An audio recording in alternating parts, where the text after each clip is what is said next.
राज्यसभा में दो मुद्दा खूब गर्म है, दिल्ली चुनाव को लेकर और यूएस के द्वारा भारतीयों को डिपोर्ट करने का मामला खूब उफान पर है। अब इसको लेकर पक्ष और विपक्ष आमने सामने है।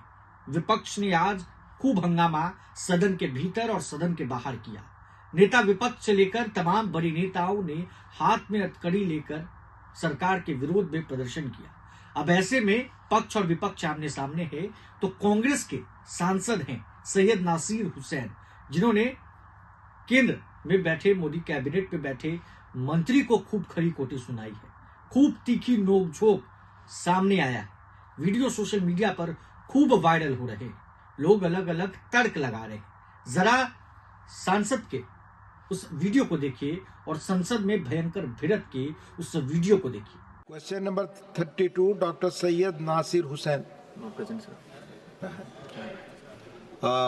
32. First supplementary On the table of the House.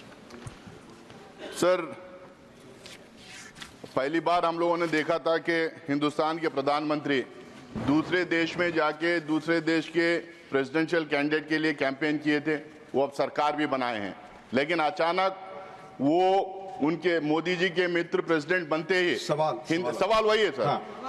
वही मित्र वहाँ प्रेसिडेंट बनते ही पहला अटैक हिंदुस्तानियों पे है। हिंदुस्तानियों को जिस तरह से इंसल्ट किया गया, जिस तरह से ह्यूमिलेट किया गया, जिस तरह से चेन पहनाया गया और जिस तरह से चेन पहनाकर बेइज्जती करके भेज रहे हैं। मेरा सवाल यह है, क्या हिंदुस्तान की सरकार के पास एक एरोप्लेन नहीं थी, एक एयरक्राफ्ट नहीं थी अपने लोगों को लाने के लिए? मेरा सवाल यह है, क्या प्रधानमंत्री जो सवाल नहीं जाएगा रिकॉर्ड पे। आपका सवाल मैं बता रहा हूं, monitoring of Indian students abroad post conflict escalation, ये सवाल है आपका। उसमें आप दूसरी चीज ना पूछे प्लीज। माननीय मंत्री जी प्लीज।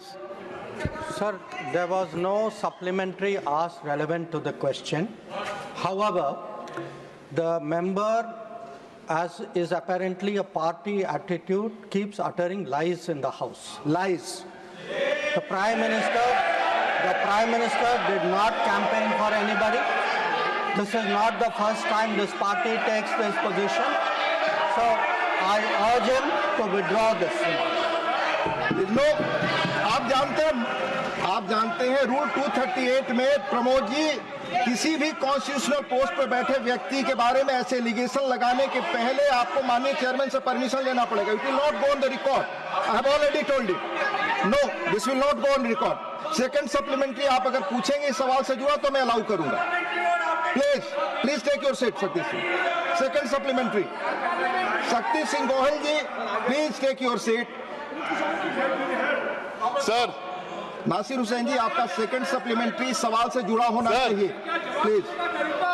सर प्लीज सर बोलो सवाल, सेकंड सवाल। Sir madam sir second Pal sir please second सवाल आप इससे जुड़ा पूछे, जो आपका प्रश्न है उसी की इजाजत मैं दूंगा।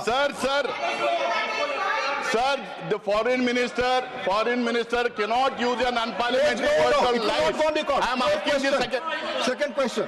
I was lying. How can you say that I was lying? Second question. Sir, the second question is whether the ministry has engaged with foreign governments to ensure protection of Indian students from discrimination or targeted violence in conflict affected regions. Do they have a real-time data? What is the plan for evacuation? And especially in context of US, your question is over. Your question is over. They should take. Honorable Minister, please. Sir, the government carefully monitors the number of students in all foreign countries. We also carefully monitor their welfare. Wherever there is a situation of any tension or likelihood of violence, we alert students, as we had done in Ukraine. Where there is a requirement for us to take any further steps, like running a flight for their rescue or any other situation like that, we are prepared. We always have contingency plans for that. तो आपने देखा है सैयद नासिर हुसैन कांग्रेस के बड़े नेताओं में से एक है, कांग्रेस के एमपी हैं जिन्होंने ये मामला उठाया। उन्होंने सीधे तौर पर मोदी कैबिनेट पर बड़ा हमला बोला है और उन्होंने कहा है कि क्या सरकार के पास इतना भी समय नहीं कि वो एक एरोप्लेन भेजे, वो एक एयरक्राफ्ट भेज सके अपने लोगों को वापस लाने के लिए। ये मामला संसद में खूब उफान पर है, पक्ष विपक्ष आमने सामने है। आपको ये वीडियो कैसा लगा है कमेंट बॉक्स में जरूर बताएं। पटना से प्रभात खबर के लिए रोहित वर्मा। प्रभातखबर.com, विश्वास वही, रफ्तार नहीं।